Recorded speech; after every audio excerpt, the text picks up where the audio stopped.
Okay, so this is going to be the day after the few things that I'm talking about, but for you lot it will be 2 days. So the match day, the rest of the match day has not happened yet. So what I'm going to guess is that Leeds comfortably win at Everton, but the goalkeeper will probably turn into a world-class one because it's just against us like they always do. And I don't remember the rest of the match day, so let's get on to the video at hand, boys. Alright, so VAR. What's the actual use of it? Except from helping Man U, of course. But what actual use is the VAR? Because clearly, after last night, how is anyone meant to actually trust the VAR? The amount of times that it's literally fucked every single club over. At least once. I could think of at least 2 ways that VAR has fucked Leeds over this season. And it just seems to just be a bit of a...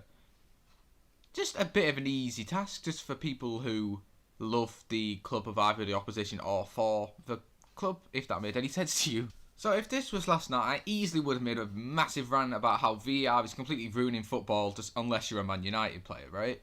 But I'm not going to, because I think even without the VAR stuff, I still think Southampton would have been completely battered. It probably would have been, I'd say, around like a 3-1 battering, I'd say. But just added with the VAR, it really didn't help the poor side out, who were already getting completely hammered by the Man United side. Which, by the way, a bit harsh on it, boys. You could have just stopped at 4-0, you know what I mean? It was the same at Leicester. Just stop after 4. I don't think they're coming back anytime soon, right? Just leave it at that. It's fine, right? But obviously, they didn't. So let's just, I want to look at the offside and just tell me, how on earth is that offside? Just look at it. How is that offside? What, his little fingers are offside? Who the hell was in charge of the VAR officials? Fucking chimpanzees or something? Like, it makes no sense. And also, if that is a new rule that's happened, right, you get your little fingers out. How come the new rules are always around when it favours Manchester United? Has anyone noticed that? Is it just me? Am I going crazy because I hate Man U or something? Or is that the case? I swear to God, it's always when it's for them. Every single time, without fail. It confuses the hell out of me. And, oh my God, mate, it was absolutely... It was a ridiculous night. It was a ridiculous night. I mean, after that, right, if they would have scored that, it would have been 4-1. Yeah, fine, they still would have been battered either way, right? But how absolutely mentally draining would that have been for the Southampton players? They were not getting any decisions favoured for them. Even when they were getting battered 4-1 and got one of their players sent off, they still, even then, couldn't catch a break with his side. It would have been mentally draining. That's probably the exact reason why 9 was conceded. Okay, right, I'm not defending Southampton. I'm not saying how they shouldn't have been defeated 9-0. They deserved it. You were completely stupid. I mean, that tackle on McTominay, holy shit. I don't like the kid, right? I don't. He completely just made a mockery of my club, right? He basically used our proud club as his local washcloth, right? He did. But that was a gruesome tackle. What made you think when you were running to get that tackle that you thought, 1, you were going to get the ball, and 2, you were not going to almost kill the poor guy? Fucking hell. But yeah, that was a deserving red card, and everything that happened to them after that, they kind of deserved it. You don't fold like a pack of cards after going down to 10 men, because when you do, you concede 9. You've got to stay still, and you've got to mark that extra man. You just got to put them all work in. It's your own fault, but they obviously didn't. And then they went down to 9. That was another ridiculous mistake, by the way, by the VAR officials. Okay, right, I can show you this one as well. Right, let's have a look at this one as well. That makes me realise why Americans think that football's a soft sport. He hardly touched him, and he just fucking fought.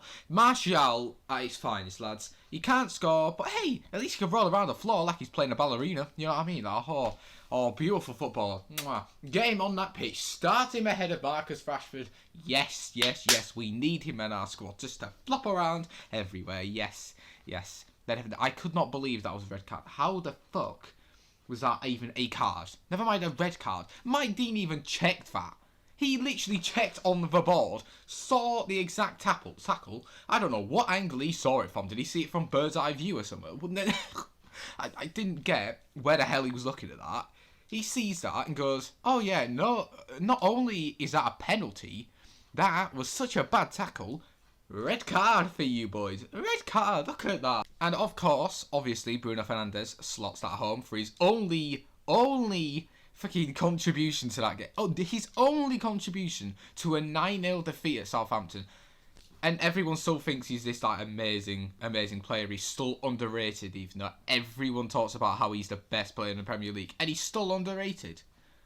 Lads, I swear to God, the day that Bruno Fernandes gets a Ballon d'Or, I will jump into the nettles outside my house. Period. He's not getting a Ballon d'Or.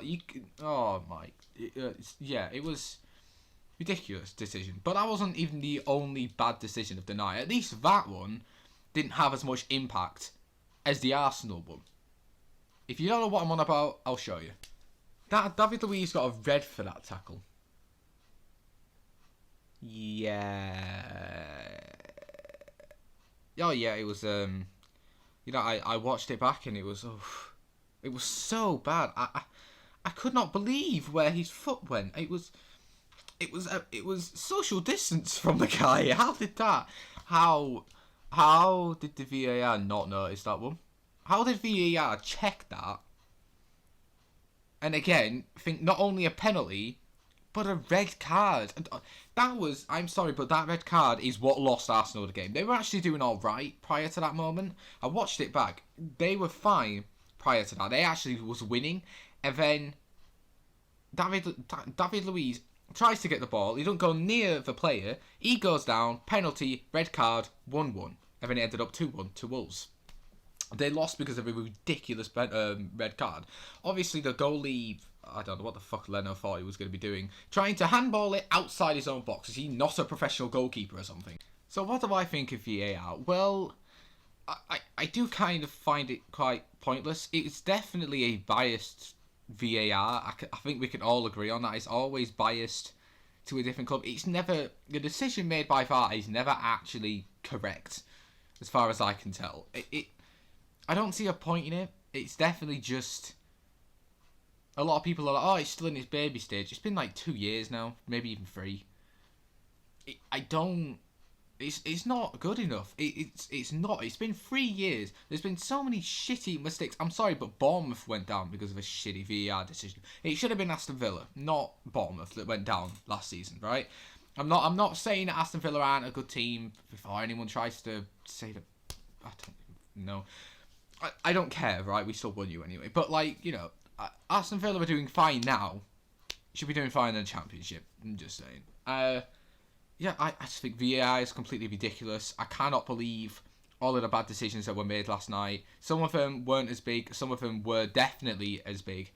And, yeah, my personal opinion, I think it's terrible. But anyway, that's going to be it for me today. It's just going to be a little quick video. I think I'm going to put more time into the series more than I'm going to be doing like other videos, just so those can be good enough to watch, and maybe they'll be the ones that everyone would want to watch more, which I don't really mind because I enjoy making them. So just a little quick video. I hope you enjoyed. If you did, make sure you leave the biggest like in the world. Make sure you subscribe to my channel, and make sure you follow my other socials like my Twitter, my Twitch, and my other things that are on there. And I'll see you all in a bit. Peace.